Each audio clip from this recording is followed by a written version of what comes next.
अक्षय वट के संग में एक बार फिर से आपका स्वागत है। आज हम बात कर रहे हैं पद्मश्री अशोक भगत जी की, जिन्हें लोग बाबा के नाम से भी जानते हैं। ये एक सामाजिक कार्यकर्ता है और विष्णुपुर में विकास भारती के सचिव भी हैं, जिन्होंने ग्रामीण आबादी के उत्थान में काम किया है और इनका जन्म उत्तर प्रदेश में हुआ है। तो चलिए आपको मिलवाते हैं हमारे आज के मेहमान से। श्री अशोक भगत समाज सेवा।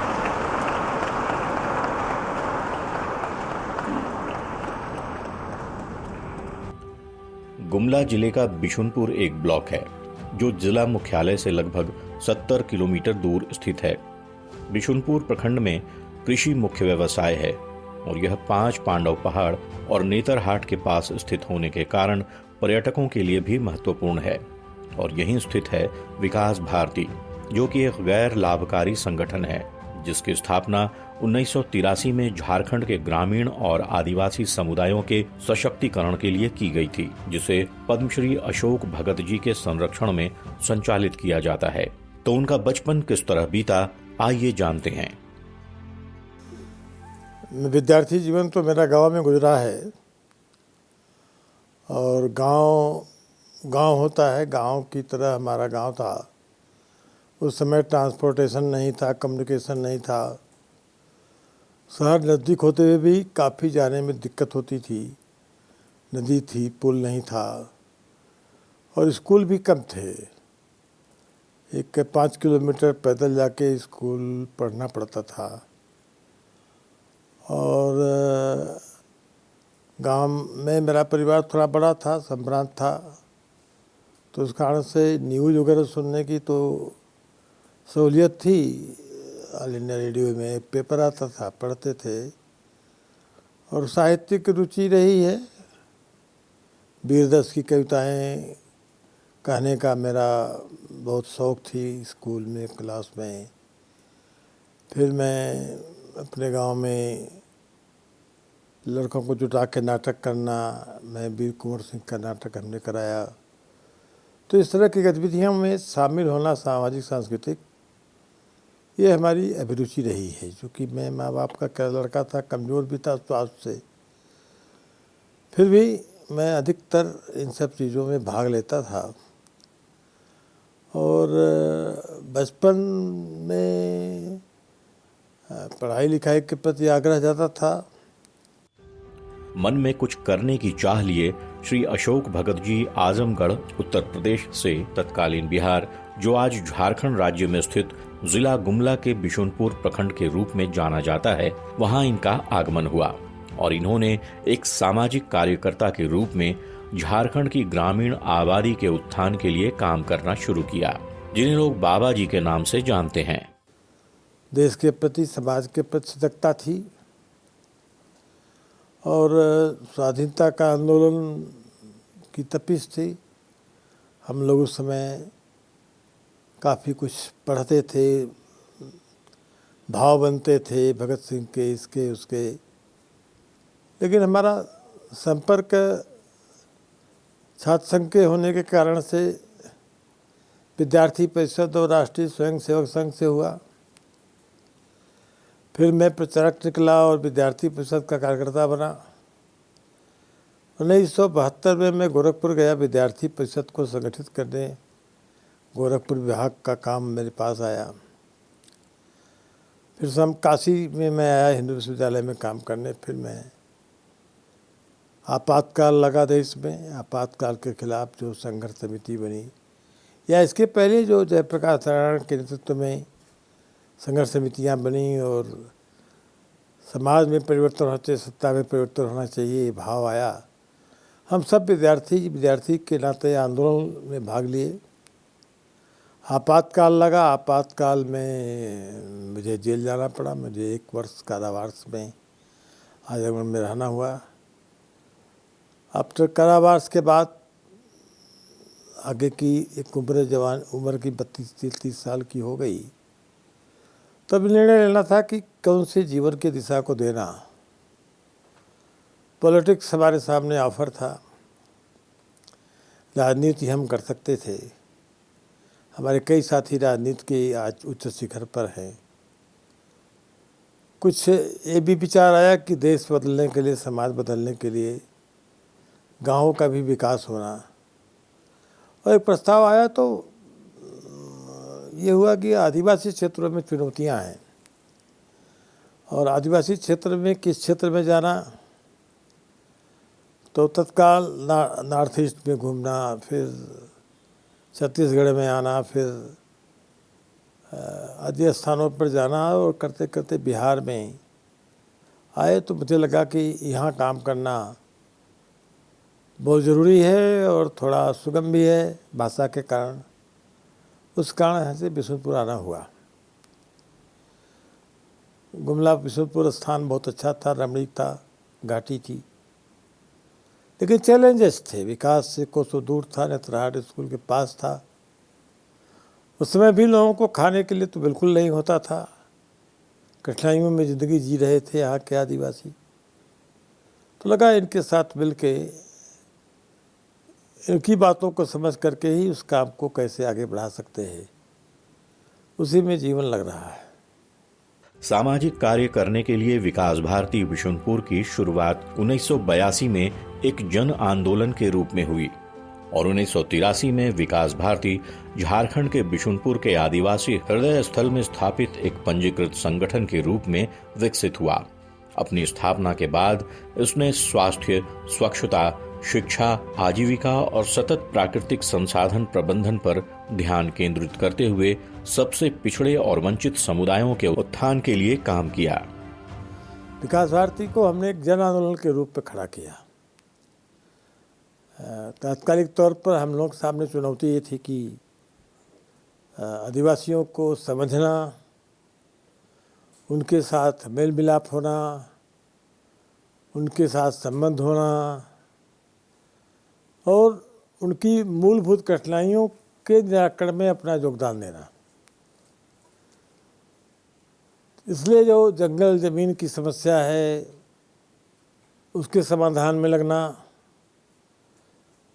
लोगों की रोज़मर्रा की ज़रूरतें जो हैं, स्वास्थ्य की सुविधा नहीं है तो उसकी व्यवस्था कराना, शिक्षा नहीं है तो लोगों को कोचिंग करना, पढ़ाना, स्कूल से जुड़ना, जंगल एक मूल समस्या थी तो उसके लिए लड़ना, फिर साइंस और टेक्नोलॉजी का इम्प्लीकेशन कैसे हो वो देखना। फिर लगा कि यहाँ की जो सामाजिक सांस्कृतिक विरासत है, ताना भगत आंदोलन उस क्षेत्र में काफ़ी दिनों से वहाँ जन्म हुआ है और ताना भगत देश का आंदोलन देश का सबसे महत्वपूर्ण आंदोलन रहा है, जो महात्मा गांधी के पहले 1914 में ही सत्य अहिंसा सत्याग्रह की बात इस ताना भगत आंदोलन से उपजी थी।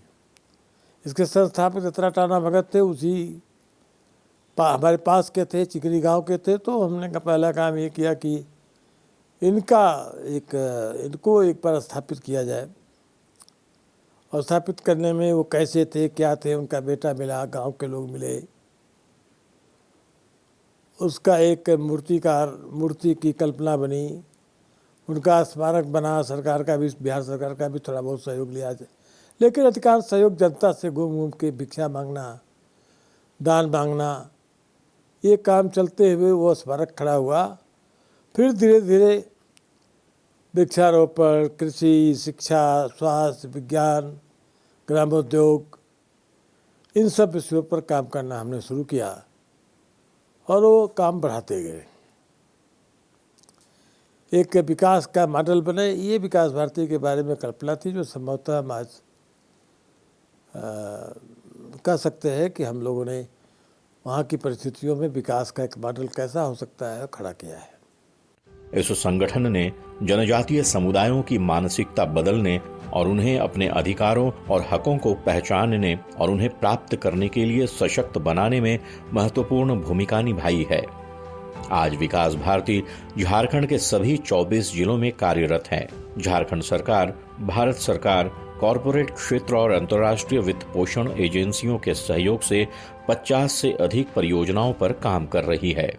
जैसा कि आप जानते हैं, जन शिक्षण संस्थान रांची में फ्री ऑफ कॉस्ट निःशुल्क प्रशिक्षकों को प्रशिक्षण दिया जाता है, जैसे कि सिलाई, ब्यूटिशियन का, कढ़ाई का, कंप्यूटर का। तो मैं ब्यूटिशियन की टीचर हूँ। यहाँ पे एक बैच में कम से कम 20 बच्चों को सिखाया जाता है, जिसमें हमारा मैनीक्योर, पेडिक्योर, फेशियल और भी बहुत सारे ब्यूटिशियन से रिलेटेड क्लासेस होते हैं। यहाँ पे जब हम लोग क्लास लेते हैं तो वैसे स्टूडेंट्स को हम लोग सिखाते हैं जो कम पढ़े लिखे होते हैं या जो किसी कारण से अपने स्कूल या कॉलेज को कंप्लीट नहीं कर पाते हैं, जो पढ़ाई छोड़ देते हैं। वैसे स्टूडेंट को हम यहाँ पे प्रशिक्षण देने का काम करते हैं, जिससे कि वो अपने पैर पे खड़ा हो सके, अपने घर वालों की कुछ मदद कर सके। पद्मश्री अशोक भगत जी के नेतृत्व में विभिन्न तरह के कार्यक्रम चलाए जा रहे हैं, जिससे झारखंड की महिलाओं के उत्थान के लिए सामाजिक और आर्थिक मुद्दों पर काम किया जा सके। कुपोषण और असमानता को दूर करने के लिए रणनीति बनाने का प्रयास निरंतर किया जाता है। महिलाओं के कौशल विकास को बढ़ाकर उन्हें रोजगार से जोड़ने का कार्य किया जा रहा है, जिससे महिलाएं आत्मनिर्भर बन सकें। मैं यहाँ निःशुल्क प्रशिक्षण देती हूँ और 4-5 सालों से मैं यहाँ सिखा रही हूँ। यहाँ बहुत कम पढ़ी लिखी लड़कियाँ भी आती हैं, बहुत निम्न क्षेत्र से आती है, जो कि यहाँ पे निःशुल्क सिखाया जाता है और यहाँ से उन लोगों को मदद ये मिलता है कि बहुत कुछ सीख के जाती है यहाँ से, सिलाई के अलावा भी, और अपने यहाँ जाकर के एक बिजनेस स्टार्ट करने का छोटे तरीके से उन लोगों को बहुत मदद मिल जाता है और वो अपना एक स्टार्टअप करती है जो कि खुद से कम पूंजी में भी कर सकती हैं। और यहाँ से जो इन लोगों को शिक्षा दिया जाता है, प्रशिक्षण दिया जाता है, तो उसके माध्यम से वो बहुत आगे बढ़ जाती हैं और भी लोगों को प्रेरित करती है कि आप यहाँ जाएं। और विकास भारती के लिए बहुत बड़ा ये मंच है लोगों के लिए भी, और ये हमारे लिए बहुत गर्व की बात है कि हम विकास भारती में यहाँ इतने लोगों को कुछ करवा पाते हैं और हमारे माध्यम से सीख पाते हैं वो लोग। अपनी स्थापना के बाद से ही विकास भारती के एजेंडे में सबसे कमजोर समुदायों की बच्चों की शिक्षा को बढ़ावा देना सर्वोच्च प्राथमिकता रही है, जिससे बच्चे शिक्षित होकर एक अच्छे नागरिक होने के साथ साथ किसी भी रोजगार से जुड़ सकें और भविष्य में अपने आप को सफल बना सकें। मैं यहाँ 5 साल से कंप्यूटर की ट्रेनिंग दे रही हूँ।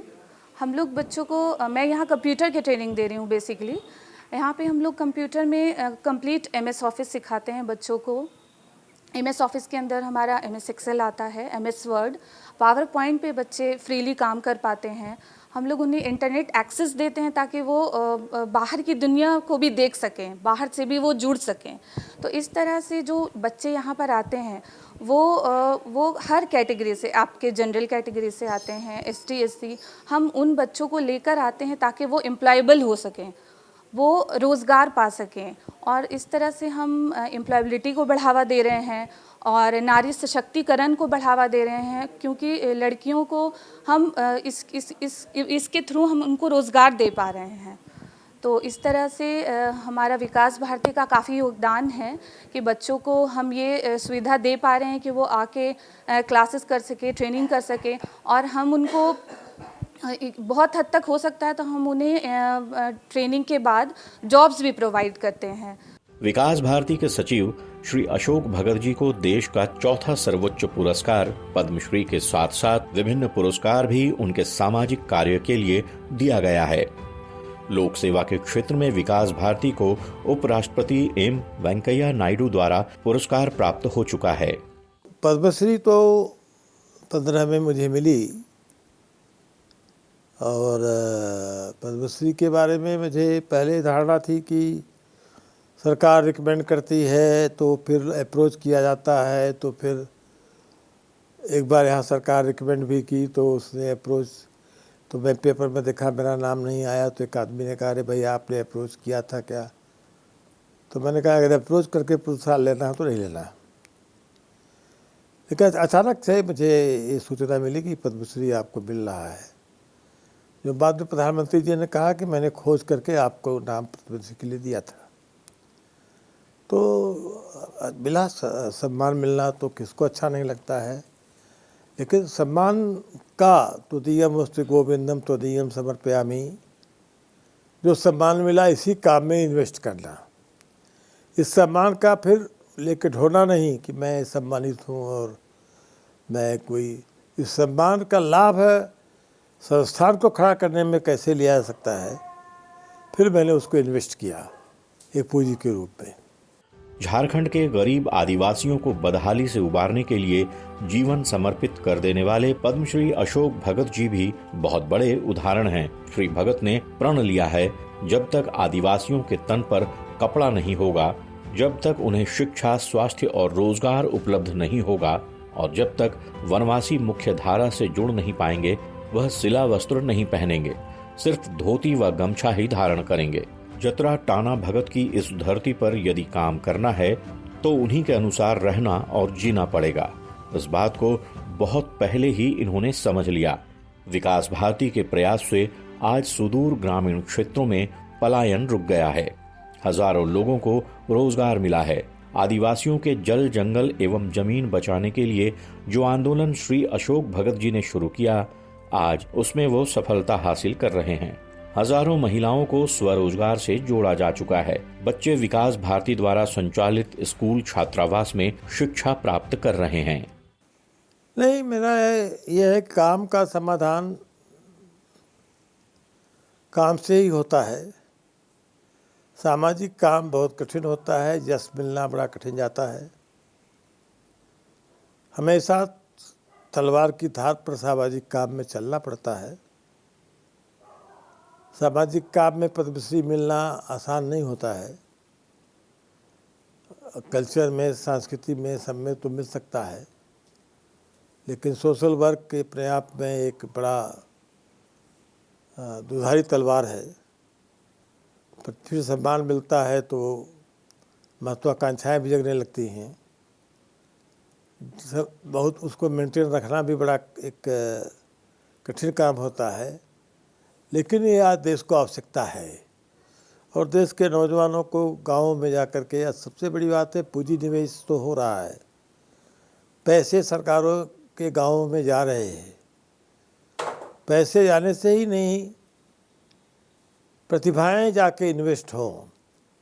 प्रतिभाएं गांव की पलायन कर रही हैं और बाहर से प्रतिभाएं जा नहीं रही हैं, तो उसके कारण उसका समेकित उपयोग नहीं हो रहा है। इसलिए जानकार, समृद्ध, ज्ञानशाली लोग गाँव में जाएं, ये आह्वान करने की ज़रूरत है और आज का यूथ जाए, इसकी आवश्यकता है। पद्मश्री अशोक भगत जी का मानना है कि इस इंटरनेट और सोशल मीडिया के समय में बहुत सारे तकनीकी बदलाव आए हैं, जिसमें युवाओं की भागीदारी देखी जा सकती है। ऐसे में वरिष्ठ जनों को उनसे सामंजस्य बनाकर उनके साथ व्यवहार करना उचित होता है, जिससे युवा पीढ़ी और वरिष्ठ जनों में तालमेल हमेशा बना रहे। वरिष्ठ जनों के अनुभव और युवा पीढ़ी के तकनीकी ज्ञान को अगर साथ साथ लेकर चला जाए, तभी समाज में विकास संभव है। मैं तो काफ़ी उम्रदराज हो गया हूँ, लेकिन मेरे साथ नौजवान ही रहते हैं, बच्चे रहते हैं, लड़के रहते हैं। हमें उनके साथ एडजस्ट करना पड़ेगा। जो हमारी चीज़ ज़माने में नहीं थी, आज उनके ज़माने में उपलब्ध है, वो उससे वाकिफ़ है। और जब मैं पढ़ता था तो मुझे मालूम हुआ, मैंने बताया अपने घर में कि मुझे लॉगरिथमिक टेबल के माध्यम से मैथमेटिक्स हम हल कर सकते हैं। फिर उसी समय कैलकुलेटर आया, तो मैंने अपने बाबूजी को बताया कैलकुलेटर आ गया है, जो दबा देंगे बटन तो गुणा भाग कर देगा। मैं पागल, लॉगरिथमिक टेबल को ही तो कैलकुलेटर कह रहा है। तो आश्चर्यवत दुनिया में बदलाव आया है, जिसकी आदमी कल्पना नहीं कर सकता था। तो जो एडल्ट है, उनको इरिटेट होने की ज़रूरत नहीं है। उन्हें नई ज़माने की परिस्थितियों को समझ करके ऐसा व्यवहार किया करें कि नए लोग, युग के लोग उनको सम्मान करें। Respect demanded, not demanded, commanded. Respect command की जाती है, इसलिए एडल्ट लोगों को अपना एटीट्यूड इस प्रकार का रखना पड़ेगा कि उन्हें कमांड, रिस्पेक्ट मिले। पद्मश्री अशोक भगत जी के द्वारा झारखंड के विकास के लिए किए गए कार्य युवाओं के लिए प्रेरणा स्रोत हैं, जिससे युवाओं को बहुत कुछ सीखने को मिलता है। हमें भी समाज के लिए, समाज के विकास के लिए आगे बढ़कर सामाजिक कार्यों में सम्मिलित होना चाहिए, जिससे हम एक अच्छे नागरिक के रूप में देश की सेवा कर सकें। समाज में एक नई जनरेशन, नए लड़के आए हैं, वो ठीक से मोटिवेट हों और उनके सामने पॉजिटिवनेस आए। अब देखिए, एक बहुत सब काम सरकारें करेंगी, एक गलत धारणा व्याप्त हो गई है कि सब सरकार कर देगी, हम बच्चा पैदा करेंगे, बढ़ेंगे, लिखेंगे, आगे बढ़ेंगे, लेकिन नौकरी सरकार दे दे इनको। सरकारों की सीमा बहुत होती है, ये समझने की ज़रूरत है। हाँ, अपने आसपास की चीज़ों से हम उद्यम कैसे खड़ा कर सकते हैं। अगर ब्रेन फर्टाइल है तो हमें उसका उपयोग अपने आसपास की चीज़ों में करना पड़ेगा, अपने आप को इंगेज रखना पड़ेगा और अपनी अर्निंग खुद खड़ा करना पड़ेगा। खेती बाड़ी, उद्योग, लघु उद्योग और स्वदेशी चीज़ों पर आग्रह। स्वदेशी रहेगा तो स्वाभिमान रहेगा, तब स्वधर्म का पालन हो पाएगा, तब देश चल पाएगा। यही हमारा सबसे अपील है। झारखंड राज्य के स्वच्छ भारत अभियान के पद्मश्री अशोक भगत जी एम्बेसडर के रूप में भी जाने जाते हैं। इन्हें भारत सरकार द्वारा 2015 में समाज सेवा के क्षेत्र में योगदान के लिए चौथी सर्वोच्च भारत नागरिक पुरस्कार से भी सम्मानित किया गया था। आज के अंक में बस इतना ही। हम मिलते हैं अगले अंक में, तब तक के लिए नमस्कार।